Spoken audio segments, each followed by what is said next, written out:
Bonjour, nous nous retrouvons pour la correction du début de l'activité de physique numéro 12 qui s'intitule Vecteur force et troisième loi de Newton. Cette activité compte 6 pages et vous avez besoin évidemment d'avoir ce fascicule et d'avoir préparé ces exercices et ces questions pour pouvoir bénéficier pleinement de cette séance de correction. Nous nous concentrerons aujourd'hui sur la première et la deuxième situation pour cette première série de corrections. Alors, vous aviez le document 1 à lire, dont vous deviez prendre connaissance, et puis ensuite une série de questions. Commencez de cet exercice de mécanique comme il se doit. Alors, visiblement, le système physique dont on vous parle, c'est évidemment le nageur. Alors, si je prends la question 1, le système physique, c'est le nageur.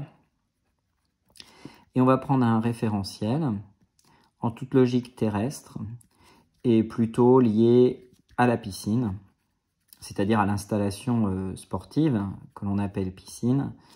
Voilà, lié à la piscine, ça peut être lié éventuellement, pourquoi pas au vestiaire, lié à un spectateur qui serait sur le bord de la piscine, ou alors lié à une ligne d'eau par exemple, lié à un plongeoir, enfin à tout autre objet qui peut se trouver dans une piscine. Dresser le bilan des forces extérieures s'exerçant sur le système physique. Je vous rappelle que l'idée, c'est de scanner toutes les forces qui ont été évoquées dans le cours et à partir de ces forces, de faire le listing donc, de toutes celles-ci et d'indiquer si elles sont finalement négligeables ou non. La première force à laquelle vous devez penser absolument, c'est évidemment au poids du nageur, que je vais noter grand N, au niveau de la Terre. Donc ici, quand le N est en indice, c'est pour le système physique nageur. Cette première force explique pourquoi le nageur aura tendance à aller plutôt vers le bas. Cette force est non négligeable et on va évidemment la conserver comme étant importante pour expliquer ce qui se produit. Il n'y a pas de support solide en contact avec le nageur. Je ne vais donc pas prendre en compte la réaction normale du support. Je ne vais pas prendre en compte les frottements solides puisqu'il n'y a pas de contact entre le nageur et un support solide. Par contre, le nageur est immergé en partie dans l'eau et en grande partie dans l'eau. Il y a donc une force qui s'appelle la poussée d'Archimède. La première force, je vais peut-être renommer son nom en français, c'est le poids. La deuxième force, c'est la poussée d'Archimède.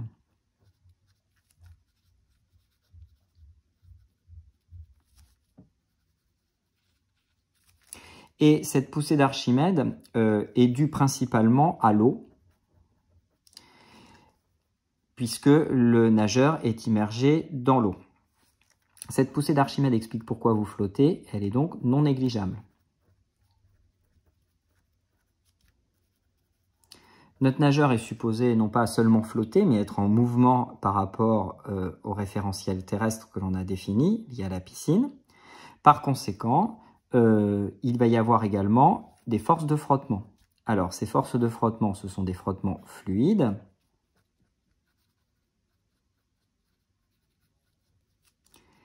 Et ces frottements fluides sont par définition liés à deux fluides, l'eau, et c'est la très grande majorité, et l'air, puisque le nageur peut sortir périodiquement soit les bras, soit la tête.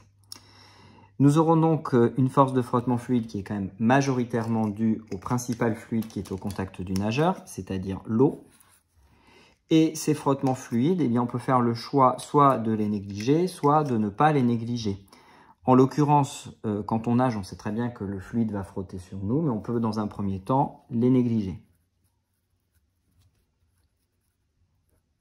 C'est tout l'intérêt des nageurs de se raser le corps, d'adopter des combinaisons en des tissus extrêmement techniques qui permettent d'avoir le minimum de frottement fluide et donc d'empêcher toute forme de frottement de se manifester et de contraindre le mouvement du nageur à être moins performant. Ce bilan des forces extérieures est terminé. Ce que nous venons donc de faire, ça s'appelle bilan des forces extérieures. Question 3.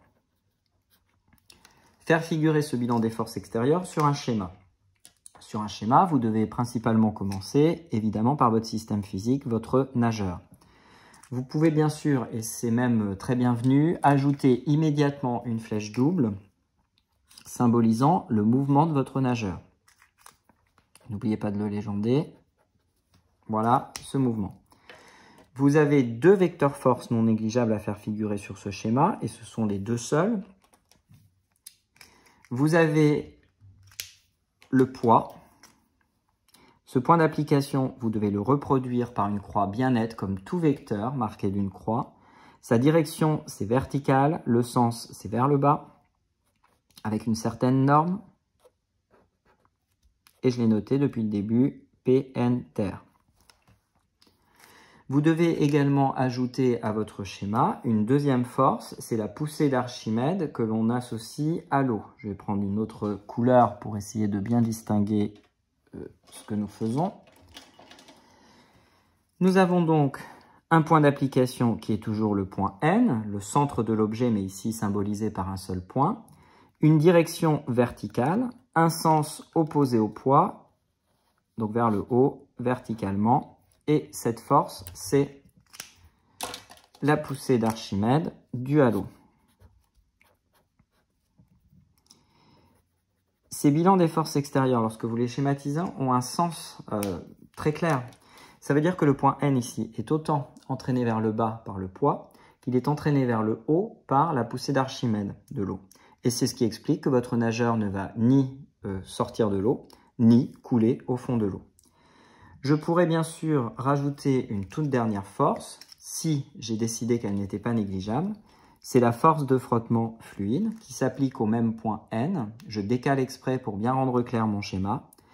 La direction serait tangente à la trajectoire, c'est-à-dire horizontale, de la même façon que le mouvement qui traduisait là aussi une trajectoire, et qui s'opposerait, bien entendu, au mouvement du nageur. Cette force de frottement fluide, ici, apparaît comme étant opposée au mouvement. Et je vois alors sur ce bilan des forces qu'il y a un problème par rapport à ce que j'ai proposé. Le problème, il est très simple, c'est que ici, aucune des forces n'entraîne le nageur à aller dans le sens du mouvement, à aller vers l'avant. C'est donc que nous avons dû oublier une force qui apparaît en plus et qui n'est pas négligeable, puisque sinon, ce bilan des forces n'explique pas le mouvement du nageur. Eh bien, quand vous êtes en train de nager, quand vous êtes en train de réaliser cet effort sportif, vos muscles travaillent et vous permettent de vous propulser vers l'avant. Il manque donc, dans le bilan des forces que je vous ai proposé en première approche, une force de propulsion, que je peux appeler par exemple FP, force de propulsion, qui est due au mouvement de vos bras et de vos jambes. Et cette force de propulsion, elle est non négligeable.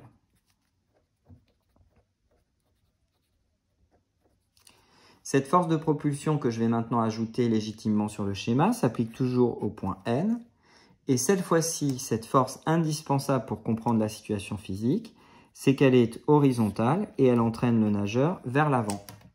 Très intense, puisque c'est elle qui l'emporte par rapport aux forces de frottement fluide.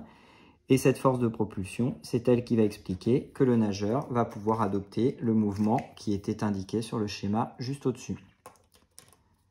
Il aurait été dommage d'oublier cette force-là. Donner toutes les caractéristiques du poids PN-TER. Donc la notation que nous avions adoptée au départ était conforme. Je reprends cette question 4. Le poids du nageur au voisinage de la Terre possède une première caractéristique qui est la notation ou le nom. C'est ce que je viens d'indiquer. Deuxième caractéristique, une direction. Je l'ai dit en le traçant, c'est vertical. Troisième caractéristique, le sens, vers le bas. Dès qu'il y a le mot vert, c'est le sens, sinon c'est une direction quand vous donnez le nom d'une droite. Ensuite, il nous manque le point d'application. Le point d'application, c'était le point N. Et puis pour finir, la norme. qui est pour le poids noté entre double barre